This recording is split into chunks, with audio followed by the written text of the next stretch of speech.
मुझे याद है जब कोविड की महामारी ने देश को इतने तकलीफ में डाला, तब हमारी एक बातचीत चल रही थी कैसे भारत के उद्योग जगत के लोग मदद कर सकते हैं। तो रतन टाटा जी ने बिना कुछ वापस सामने किसी प्रकार का कोई कंडीशन रखे 1500 करोड़ रुपए उन्होंने सीधा एक दिन के अंदर चेक भेज दिया पीएम केयर्स में। ऐसा चरित्र बने, ऐसा किरदार निभाए कि पर्दा गिर गया फिर भी ताली बजती रहे। देश ही नहीं बल्कि पूरी दुनिया में अपनी एक अलग छाप छोड़ने वाले जाने माने बिजनेसमैन और टाटा सन्स के मानद अध्यक्ष रतन टाटा के निधन के बाद से ही पूरे देश में शोक की लहर है। आम आदमी से लेकर देश की मशहूर हस्तियां भी रतन टाटा के निधन के बाद से काफी दुखी हैं। बता दें कि प्रधानमंत्री नरेंद्र मोदी ने रतन टाटा के निधन पर शोक प्रकट किया है। इस दौरान पीएम मोदी ने उन्हें याद करते हुए अपने एक्स अकाउंट पर कई पोस्ट किए। पीएम मोदी ने पोस्ट करते हुए लिखा कि श्री रतन टाटा जी एक दूरदर्शी बिजनेस लीडर, एक दयालु आत्मा और एक असाधारण इंसान थे। उन्होंने भारत के सबसे पुराने और सबसे प्रतिष्ठित व्यापारिक घरानों में से एक को स्थिर नेतृत्व प्रदान किया। इसके साथ ही उन्होंने अपनी विनम्रता, दयालुता और हमारे समाज को बेहतर बनाने के लिए एक अटूट प्रतिबद्धता की वजह से कई लोगों के बीच अपनी एक अलग जगह बनाई। इसके साथ ही एक अन्य पोस्ट में प्रधानमंत्री नरेंद्र मोदी ने लिखा कि श्री रतन टाटा जी का सबसे अनोखा पहलू था बड़े सपने देखने और दूसरों को कुछ देने का उनका जुनून। वे शिक्षा, स्वास्थ्य सेवा, स्वच्छता, पशु कल्याण जैसे मुद्दों को आगे बढ़ाने में सबसे आगे थे। श्री रतन टाटा जी के साथ मेरी अनगिनत मुलाकातें मुझे याद हैं। जब मैं गुजरात का मुख्यमंत्री था तब मैं उनसे अक्सर मिलता था। हम कई मुद्दों पर विचारों का आदान प्रदान करते थे। मुझे उनके विचार बहुत उपयोगी लगते थे। दिल्ली आने पर भी ये मुलाकातें जारी रहीं। उनके निधन से मुझे कष्ट पहुंचा है। इस दुख की घड़ी में मेरी संवेदनाएं उनके परिवार, मित्रों और प्रशंसकों के साथ हैं। ओम शांति। गौरतलब है कि जब रतन टाटा को नैनो कार प्रोजेक्ट को लेकर पश्चिम बंगाल में इस प्रोजेक्ट के लिए मुसीबतों का सामना करना पड़ रहा था, तब गुजरात के तत्कालीन मुख्यमंत्री नरेंद्र मोदी ने इस प्रोजेक्ट में दिलचस्पी दिखाई थी और गुजरात सरकार ने रतन टाटा को जमीन भी दी थी। इसके चलते रतन टाटा का नैनो प्रोजेक्ट पश्चिम बंगाल से गुजरात शिफ्ट किया गया था। इसके कुछ दिनों बाद उन तस्वीरों ने भी पूरे देश का ध्यान खींचा था जब रतन टाटा और गुजरात के तत्कालीन मुख्यमंत्री नरेंद्र मोदी ने एक साथ नैनो कार की सवारी की थी। वहीं केंद्रीय मंत्री पीयूष गोयल भी रतन टाटा के निधन के बाद काफी भावुक नजर आए। बहुत ही संवेदनशील व्यक्तित्व थे। जीवन भर उन्होंने टाटा ग्रुप को तो बड़ा बनाया ही, टाटा ग्रुप को अंतर्राष्ट्रीय पटल पर एक अलग ही पहचान बनाई, भारत की पहचान बनाई, विश्व में अपने ग्रुप को विश्व भर में बढ़ाकर। लेकिन साथ ही साथ उनके जो दानवीर चरित्र था, हर प्रकार से, हर किस्म से, हर अच्छे काम के लिए वो तत्पर रहते थे। कभी ऐसा कोई व्यक्ति नहीं होगा जिसने कोई उनसे अच्छे काम के लिए मदद मांगी हो और उन्होंने ना किया हो। मुझे याद है कई वर्षों पहले, शायद 15 साल पहले की बात है, कुछ युवा डॉक्टरों ने मिलके एक अस्पताल शुरू करने की सोची संभाजी नगर में। और ये युवा डॉक्टर सब स्वयं सेवी थे, कुछ बहुत ज्यादा तनख्वाह वगैरह नहीं ले रहे थे। वो अपनी सेवा देकर इस अस्पताल को शुरू करके चलाना चाहते थे। डॉक्टर हेडगेवार के नाम पे वो अस्पताल आज भी लाखों लोगों की सेवा कर रहा है हर वर्ष।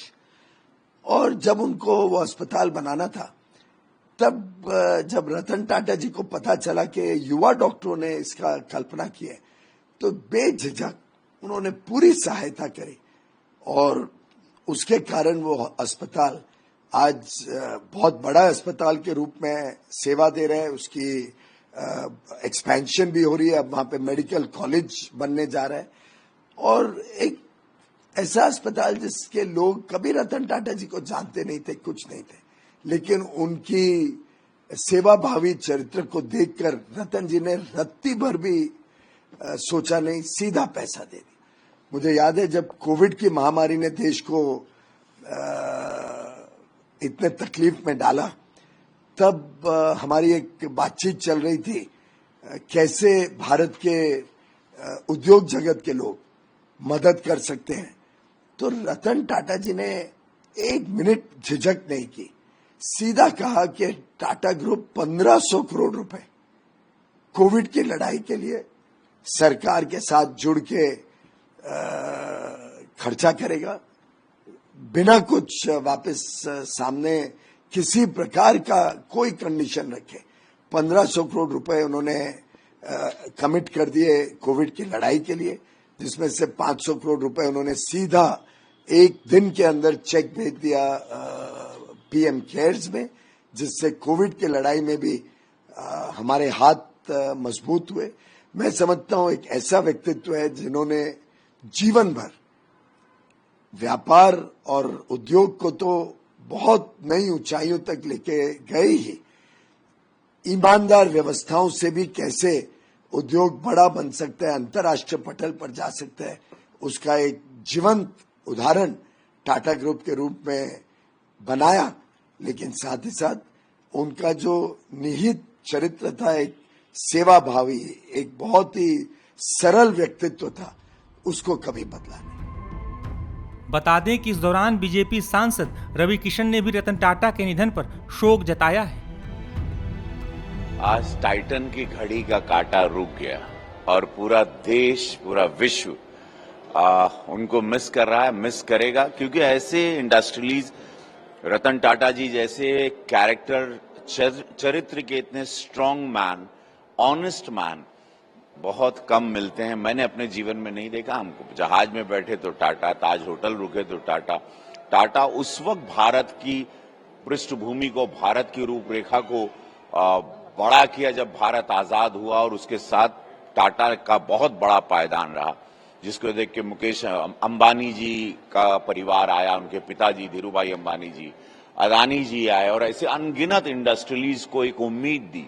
जहां भारत और पाकिस्तान अलग हुआ था, लेकिन हमारे पास, हमारा भाग्य था कि हमारे पास रतन टाटा जी जैसे थे लोग, जो एक विजनरी थे, जो विजन था उनका, और उन्होंने भारत की ग्रोथ में मैं उनका बहुत बड़ा योगदान मानूंगा। आज वो नहीं रहे, लेकिन एक सीख जो मैंने उनसे पाई, वो सीख ये रही, जो मैंने अपनी जिंदगी पे लागू की, कि समय लगता है जीवन में आगे आने में, शॉर्टकट नहीं होता। शॉर्टकट में आप बिखरते हैं, गलत रास्ते पे जा सकते हैं कि कल ही मैं अमीर आदमी बन जाऊं, ऐसा नहीं होता। मुझे 34 साल लग गए यहां पर पहुंचने के लिए। सिनेमा के माध्यम से देश को एंटरटेन कर रहा था, तो समय लगा। लोग चल कर आते हैं, ऊपर मैं रेंग कर रहा हूं। रतन टाटा जी से यही सीख हमने पाई थी कि आप ईमानदारी के रास्ते पे भी बड़ा आदमी बन सकते हैं, बड़ा व्यक्तित्व बन सकते हैं, आप रतन टाटा बन सकते हैं। तो वो सारे स्टार्टअप बिजनेस वालों के लिए, छोटे इंडस्ट्रीज के लिए, एक गांव गवई, एक देहात के लड़के के लिए जो एक सपने लेके चलता है, रतन टाटा जी जैसे एग्जाम्पल हैं।